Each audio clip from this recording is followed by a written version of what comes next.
Here. Well, it's great to be with you this morning because this is an important topic.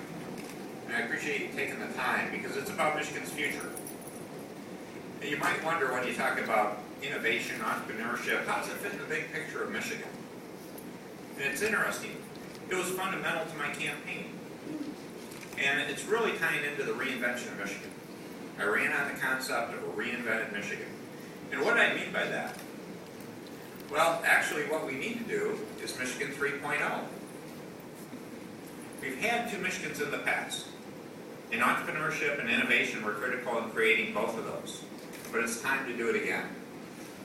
Michigan 1.0, if you don't recall, was actually the natural resources era. Fur, mining, timber. Back in the 1800s. That's how we built our state. That's how we became a great state.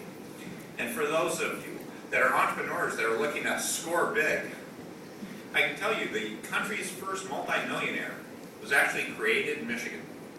A gentleman named John Jacob Astor with the fur trade up on Mackinac Island. You can actually see he's got some buildings if you go to Mackinac Island, they still talk about him up there.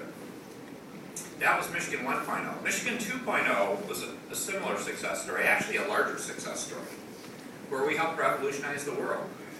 And if you go back to the last century of the 1900s, it was entrepreneurship and innovation doing it again. And we did it in multiple fields.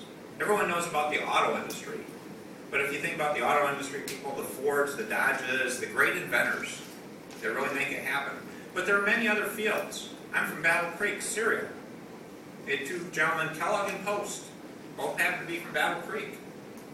We had other industries. Dow, up in Midland, with the chemical industry. So many different areas that we were so fortunate that we had those innovators and entrepreneurs that they built huge organizations. And in some ways it was part of Michigan's success story. We were the entrepreneurial and innovation capital of the world. It was beyond anything that Silicon Valley is today. The challenge became as we were too successful in many respects. We built these huge companies and we somewhat complacent about it. We sort of took it for granted for a long time.